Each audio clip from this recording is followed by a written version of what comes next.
الحمد لله رب العالمين والعاقبة للمتقين والصلاة والسلام على سيد الأنبياء والمرسلين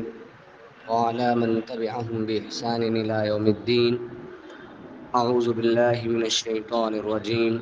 بسم الله الرحمن الرحيم. فمن أظلم ممن كذب على الله وكذب بالصدق إذ جاءه أليس في جهنم مثوى للكافرين.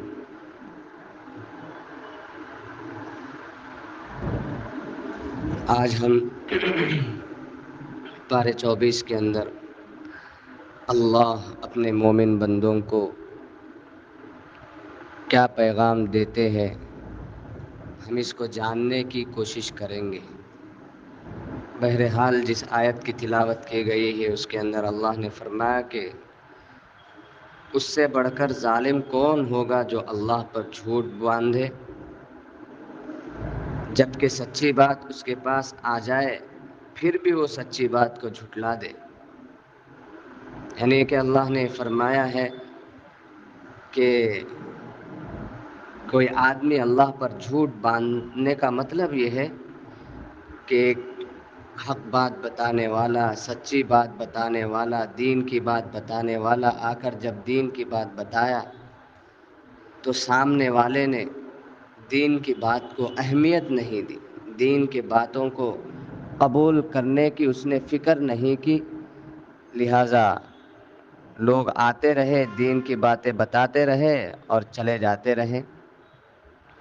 لیکن اس نے زندگی میں کبھی دین کو قبول کیا نہیں، دین پر عمل کیا نہیں، اللہ کے حکم کے مطابق اس نے زندگی گزارا نہیں. تو ایسے منافقین، ایسے کفار، ایسے نافرمان جب مر جائیں گے تو اللہ ان سے پوچھیں گے کہ تیرے اعمال کا کیا عالم ہے، اپنے اعمال کا حساب بتا. تو وہ آدمی کہے گا کہ اے اللہ میرے پاس دین کی بات لے کر تو لوگ آئے تھے، لیکن اے اللہ اس پر عمل کرنے کی صلاحیت میرے اندر پیدا نہیں ہوئی تھی. یعنی کہ اللہ کی طرف سے مجھ کو ہدایت نہیں ملی، یعنی اللہ نے مجھ سے کرایا نہیں. اللہ کے ہاتھ میں تو سب کچھ طاقت ہے. اگر اللہ مجھ سے کام کرا لیتے تو آج میرا بیڑا پار ہو جاتا، میں جنت کے اندر جانے کا مستحق بن جاتا. لہذا اللہ نے مجھ سے کرایا نہیں یہ نیک کام. تو آدمی ایسے اللہ پر جھوٹ باندھے گا کہ اللہ نے توفیق نہیں دی، اللہ نے جو ہے مجھے راہ راست کی طرف لے کر نہیں آیا، فلاں باتیں کہہ کر جھوٹ کہتے ہوئے اللہ پر جو ہے جھوٹی باتیں گڑھے گا. اسی کو اللہ نے یہاں فرمایا کہ دنیا کے اندر لوگ سچ بات بتانے والے لوگوں کے بتائیں گے کہ یہ سچ بات ہے، یہ دین کی بات ہے، یہ حق بات ہے، جنت میں لے جانے والے اعمال ہیں، لیکن سامنے والے کو جب اس کے اوپر عمل کرنا ہی نہ ہو بلکہ دنیا کے مطابق دنیا کی خواہشات کو پوری کرنے کی فکر اس کے دل میں ہو تو وہ آدمی حق بات کو، دین کی بات کو قبول نہیں کرے گا. اب ظاہر ہے کہ وہ آدمی مرنے کے بعد طرح طرح کے بہانے بنائے گا. اسی لیے اللہ نے یہاں پر فرمایا کہ سب سے بڑا ظالم اس کے علاوہ کون ہو سکتا ہے جو اللہ پر جھوٹ باندھے. اسی کو اللہ نے فرمایا کہ آدمی ظالم ہے، اپنے آپ پر ظلم کر رہا ہے مجھ پر جھوٹ باندھ کر، اس کی دنیا بھی برباد ہو رہی ہے اور آخرت بھی تباہ ہو جا رہی ہے. آگے اللہ نے فرمایا کہ ایسے لوگوں کا نتیجہ، ایسے لوگوں کا رزلٹ کیا نکلے گا، الیس فی جہنم مثوی للکافرین. اللہ نے فرمایا کہ جو ایمان نہیں لاتے ہیں، اللہ کی دین کے داعی، دین کی بات پہنچانے کے بعد بھی تو ہم ان کے مرنے کے بعد ان کا ٹھکانہ جہنم بنا دیں گے. اور آگے اللہ نے فرمایا کہ جو سچی بات لوگوں کے سامنے بتاتے ہیں اور جن کو بتایا گیا انہوں نے بھی اس سچی بات کو قبول کر لیا اور دین کو قبول کر لیا اور دین کے مطابق جو زندگی گزارتے ہیں، ان کے بارے میں فرمایا کہ یہی لوگ متقی ہیں، اولئک هم المتقون، اور ان کا ٹھکانہ کیا ہوگا؟ فرمایا کہ یہ لوگ پرہیزگار ہیں، یہ لوگ اچھے لوگ ہیں، لہٰذا ان کا ٹھکانہ ان کے مرنے کے بعد جنت ہوگا، اچھا ٹھکانہ ان کا ہوگا۔ لہٰذا ہم کو جو بھی اچھی بات ملے ایک علماء کے یہاں سے، اہل اللہ کے یہاں سے، تو اس کو قبول کر اس پر عمل شروع کر دینا چاہیے۔ اور آگے اللہ نے فرمایا کہ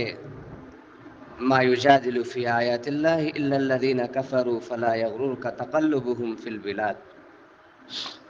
اور اللہ کی آیتوں کے سلسلے میں صرف وہی لوگ جھگڑا کرتے ہیں جو کافر ہیں، تو آپ کو شہروں میں ان کا چلنا پھرنا دھوکے میں نہ ڈال دے۔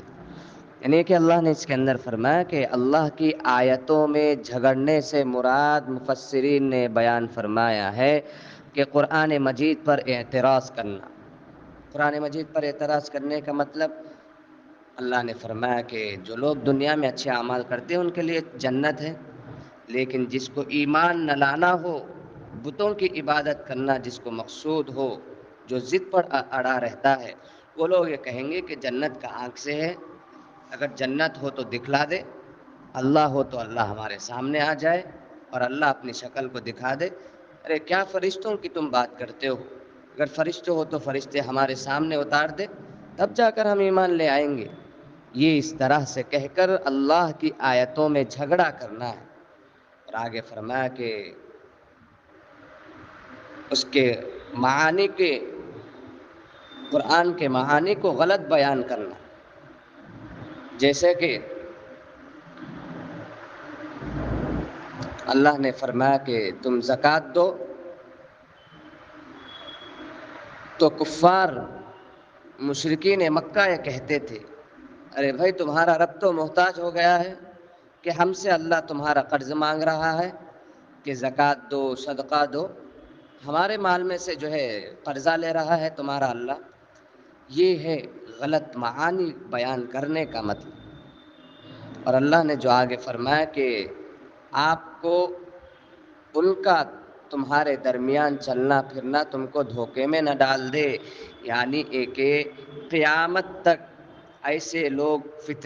ایسے فتنے آئیں گے کہ وہ لوگ اپنے من مانی قرآن مجید کے معانی کو غلط طریقے سے بیان کریں گے، چاہے وہ کفار کی جماعت ہو یا پھر مسلمانوں ہی کے اندر سے کچھ مسلمانوں کی جماعتیں ہو، جو آج کل ہم کو دیکھنے میں آتا ہے کہ وہ لوگ بظاہر دیندار نظر آتے ہیں لیکن ان کا اندرونی سارا دین کے مطابق کھوکھلا ہو کر رہ جاتا ہے۔ ان کے اندر دین نام کی کوئی چیز ہوتی نہیں، لیکن اردو سیکھ لیا، عربی کے کچھ گرامر سیکھ لیا، اب اس کے بعد اس نے قرآن مجید کو لے کر بیٹھ گیا اور معانی کرتے گیا کہ یہ ہے اور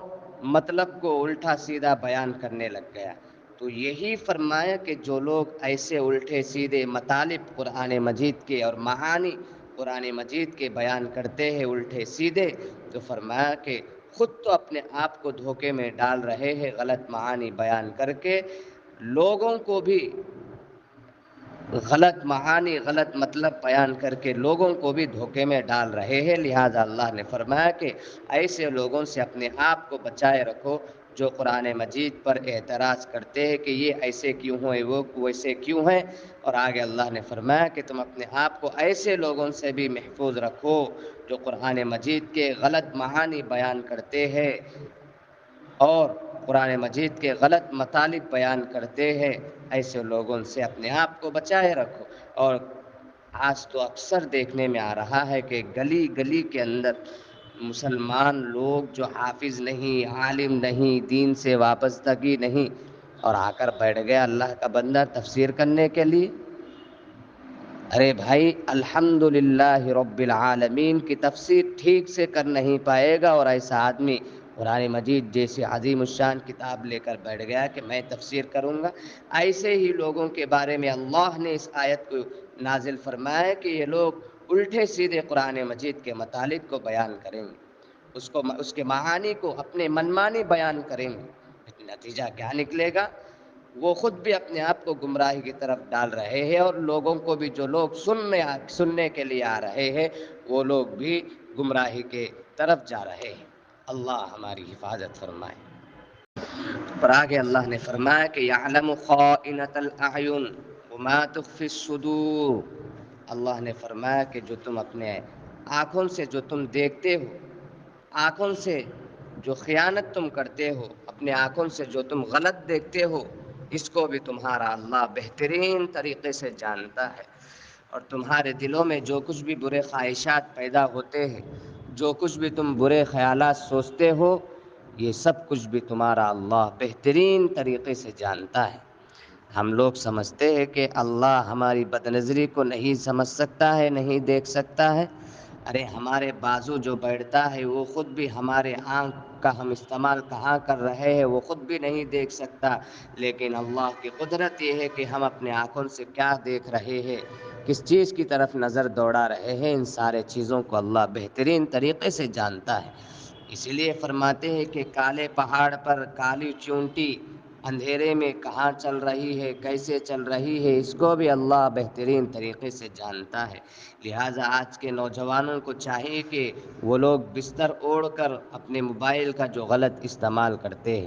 اور کچھ مسلمان، کچھ نوجوان لوگ تو بیت الخلاء یعنی کہ واش روم میں جا کر بھی فون کا غلط ناجائز استعمال کرتے ہیں۔ تنہائی کے اندر فون کا غلط استعمال، بازاروں کے اندر نوجوان لوگ اپنے آنکھوں کا غلط استعمال کرتے ہیں، کالجوں کے اندر، اسکولز کے اندر نوجوان قوم جہاں ہوتی ہے وہاں پر اپنے آنکھوں کا غلط استعمال، انسان اپنے چہرے کو نیچے جھکا کر اپنے آنکھوں کا غلط استعمال کرتا ہے، جبکہ اس کے بازو والا آدمی بھی اس کو نہیں دیکھ سکتا کہ آدمی اپنے آنکھوں کا غلط استعمال کر رہا ہے۔ لیکن یاد رکھیے اللہ کی وہ شان ہے، اللہ کی وہ قدرت ہے کہ وہ اللہ جانتا ہے کہ تم اپنے آنکھوں کی خیانت، تم اپنے آنکھوں کی اللہ کی نافرمانی کیسے کر رہے ہو، یہ اللہ جانتا ہے۔ ہمارے بازو والا آدمی یہ بھی نہیں سمجھ سکتا کہ اس آدمی کے دل میں کیا خواہش پیدا ہو رہی، لیکن اللہ فرماتا ہے کہ ما تخفی الصدور، جو کچھ تمہارے دلوں کے اندر خواہشات پیدا ہوتے، جو کچھ بھی تم اپنے دلوں کے اندر چھپا کر رکھتے ہو، جو تم اپنے دلوں میں جو خواہشات کو اور جو امیدوں کو تم چھپا کر رکھتے ہو، اس کو بھی تمہارا اللہ جانتا ہے۔ لہٰذا ہمیں چاہیے کہ ہم اپنے آنکھوں کی حفاظت کریں، اپنے آنکھوں کا غلط استعمال نہ کریں، غیروں کی طرف نہ دیکھیں، اور اپنے دل کے اندر برے خواہشات کو نہ پیدا کرے، اور برے چیزوں کو اپنے دل کے اندر نہ چھپائے، اپنے دل کو صاف رکھے، اللہ کا ڈر اپنے دل کے اندر رکھے، آنکھوں کی نافرمانی نہ کرے، بد نظری سے اپنے آپ کو بچائے رکھے، برے خیالات سے اپنے دل کو بچائے رکھے، برے باتوں سے، بری امیدوں سے اپنے دلوں کو بچائے رکھے۔ اللہ اس آیت کے اندر یہی فرمایا کہ میں جانتا ہوں جو تمہارے دلوں میں رہتا ہے، اور تم اپنے آنکھوں سے جو تم غلط کرتے ہو، دیکھتے ہو، اس کو بھی میں جانتا ہوں۔ اور آگے اللہ نے فرمایا کہ ان الذين قالوا ربنا الله ثم استقاموا تتنزل عليهم الملائكة الا تخافوا ولا تحزنوا وابشروا بالجنة التي كنتم توعدون۔ اللہ نے فرمایا کہ جو لوگ ایمان لا لیے اور ایمان لانے کے بعد اپنے ایمان پر مضبوطی کے ساتھ جمے رہے، حالات آئے، حالات کا مقابلہ کیا، لیکن اپنے دین سے دور نہیں ہٹے، ثم استقاموا، ایمان لانے کے بعد، مسلمان گھرانے میں پیدا ہونے کے بعد اللہ کی رسی کو مضبوطی سے پکڑے رہے اور دین پر عمل کرتے رہے۔ دین پر عمل کا مطلب یہ نہیں کہ نماز پڑھ لیا، روزہ رکھ لیا، سنت کے مطابق زندگی گزارنا، یہ ہے ثم استقاموا کا مطلب۔ اور سنت کے اندر داڑھی رکھنا، کپڑوں کا سنت کے مطابق استعمال کرنا، اور اپنے ہاتھوں کی انگلیوں کے ناخنوں کو، اپنے پیر کے انگلیوں کے ناخنوں کو سنت کے مطابق رکھنا، کاٹنا، اپنے مونچھ کو سنت کے مطابق رکھنا، اور زیر ناف بال کو وقت پر کاٹنا، اور اسی طرح سے ہمارے چلن پھرن میں اور ہمارے معاملات میں اور ہمارے معاشرت میں اور ہمارے کاروبار میں، ہماری تجارت میں سنت کی بو نکل آئے، سنت کی خوشبو پیدا ہو جائے، سنت کی جھلک نظر آئے، سنت کے مطابق جو زندگی گزارتا ہے، اللہ نے فرمایا کہ ایسے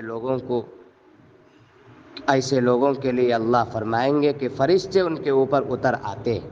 ارے فرشتے ان کے پاس اتر آ کر خوشخبری دیتے ہیں کہ تم ڈرو نہیں، تم غمگین بھی نہ ہو۔ یہاں پر ڈرنے کا مطلب کیا ہے؟ ایک بات یہ ہوئی کہ آدمی ایمان لاتا ہے،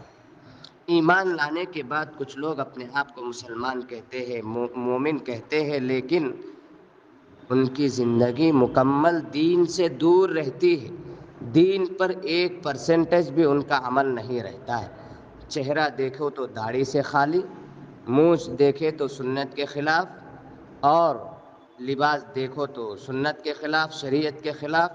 اور اس کی دعوتیں دیکھو تو بالکل شریعت کے خلاف، مال کا فضول خرچی،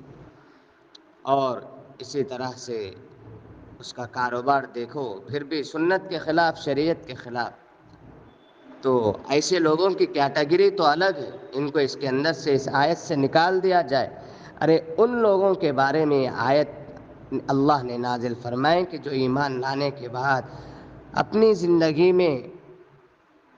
اپنا چہرہ سنت کے مطابق رکھا، داڑھی کو رکھا، مونچھ بھی سنت کے مطابق رکھا، لباس بھی سنت کے مطابق، کپڑا پیر کے پاس ٹخنوں سے اوپر رکھتا ہے۔ جوانی کے عالم میں جو آدمی سنتوں پر عمل کرتا ہے، حالات آئیں گے، نوکری اس کی چھین لی جائے گی داڑھی رکھنے کی وجہ سے، اور اعمال صالحہ، اچھے اعمال کرنے کی وجہ سے، لوگوں کے ساتھ حسن سلوک کے ساتھ پیش آنے کی وجہ سے اس کی نوکری چلے جائے گی۔ جو آدمی سنتوں پر عمل کرے گا وہ نوکری چھوڑ دے گا۔ اب آدمی ڈرے گا کہ میری نوکری چلے گئی، کھاؤں گا کیسے، کھلاؤں گا کیسے، گھر کو پالوں گا کیسے، بیوی بچوں کی ضروریات کو پوری کروں گا کیسے۔ تو اسی لیے اللہ نے فرمایا کہ اللہ تخافو، ڈرنے کی ضرورت نہیں ہے، کھلانا پلانا، ضروریات کا پورا کرنا یہ میرے ذمے ہے،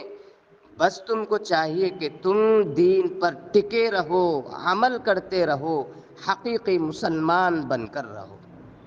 اور آگے اللہ نے ایک ٹکڑا بیان فرمایا، وَلَا تَحْزَنُوا، تم غمگین بھی نہ ہو۔ ڈرنے کا مطلب تو سمجھ آ گیا، نوکری کا چلے جانا، حالات کا آنا، لوگ دشمن بن جانا۔ وَلَا تَحْزَنُوا کا مطلب ہے جن کے اوپر ہم یہ سمجھتے تھے کہ یہ میرا دوست ہے، یہ میرا ساتھ دے گا، لیکن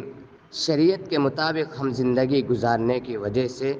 لوگ ہمارا مذاق اڑانے لگے کہ یہ تو جوان ہے اور داڑھی رکھ رہا ہے، اس کو تو فیشن کی زندگی گزارنا ہے، ماڈل کی زندگی گزارنا ہے، اس لیے کہ یہ جوان ہے۔ لیکن اس احمق کو دیکھو کہ سنت کے مطابق بھاگ رہا ہے، اللہ کے حکم کے مطابق زندگی گزار رہا ہے، لوگ اس کا مذاق اڑانے لگے۔ کالجوں کے اندر جو سنت کے مطابق جو نوجوان زندگی گزارتے ہیں ان کا مذاق اڑانے لگے، اور جو اس کے دوست تھے دوسروں کے ہنسی مذاق اڑانے کی وجہ سے اس کا ساتھ چھوڑ دیا۔ تو اب آدمی ایسے وقت تھوڑا سا غمزدہ ہو جائے گا، اس کے دل کے اندر تکلیف پیدا ہوگی اور اس کی آنکھ سے آنسو جاری ہوں۔ ڈرنے کا مطلب الگ ہے اور غمزدہ ہونے کا مطلب الگ ہے۔ غمزدہ ہونے کا مطلب یہ ہے کہ اپنوں سے دور ہو جانے کی وجہ سے جو غم ہوتا ہے اس کو اللہ نے وَلَا تَحْزَنُوا کے اندر بیان فرمایا ہے۔ لہذا تم کو چاہیے کہ تم ڈرو بھی نہیں، حالات آئے تو تم ڈرو نہیں، نوکری چلے جائے تو ڈرو نہیں، اپنے جب تم سے دور ہو جائے تو تم اس وقت غمگین ہونے کی ضرورت بھی نہیں ہے۔ تو بس تم سنت کے مطابق، شریعت کے مطابق زندگی گزارتے جاؤ۔ پھر فرمایا کہ وَأَبْشِرُوا بِالْجَنَّةِ الَّتِي كُنْتُمْ تُوعَدُونَ، فرمایا کہ فرشتوں تم ان مسلمانوں کو خوشخبری دے دو جو ایمان لائے اور ایمان لانے کے بعد مکمل طور پر دین کے اوپر عمل کرتے ہیں۔ کس چیز کی خوشخبری؟ اس چیز کی خوشخبری جس کو میں نے جنت کے نام پر بشارت دی ہے کہ جو لوگ اس طرح کی زندگی گزاریں گے ہم ان کو جنت دیں گے۔ لہٰذا اللہ نے فرمایا کہ جو لوگ ایسی زندگی گزارتے ہیں ہم ان کو مرنے کے بعد جنت کے اندر داخل فرما دیں گے۔ اور اس کا ایک سوال یہ پیدا ہوگا کہ کیا ایسے لوگوں کے ساتھ دنیا میں اللہ کی مدد نہیں رہے گی؟ اس کا جواب یہ ہے کہ ایسے لوگوں کے ساتھ اللہ کی مدد دنیا کے اندر بھی رہے گی۔ قدم بقدم، ہر قدم پر اللہ کی مدد ان کے ساتھ رہے گی۔ اللہ ان کی مدد ایسے فرمائے گا کہ سامنے والے لوگوں کے دلوں میں اللہ ان کے تعلق سے ڈر پیدا فرما دے گا، اور ان کے چہروں پر وہ نور اللہ عطا فرمائے گا کہ لوگ دیکھ کر گھبرائیں گے، ان کا دبدبہ لوگوں کے درمیان پیدا ہو جائے گا۔ دنیا میں بھی اللہ کی مدد ان کے ساتھ رہے گی۔ اور آگے اللہ نے فرمایا کہ جو ایمان لائے اور دین پر مکمل عمل کرتے رہے تو اللہ نے فرمایا کہ نحن اولیاؤکم فی الحیات الدنیا وفی الآخرہ، ہم ایسے لوگوں کے دنیا کے اندر بھی دوست ہیں اور آخرت کے اندر بھی۔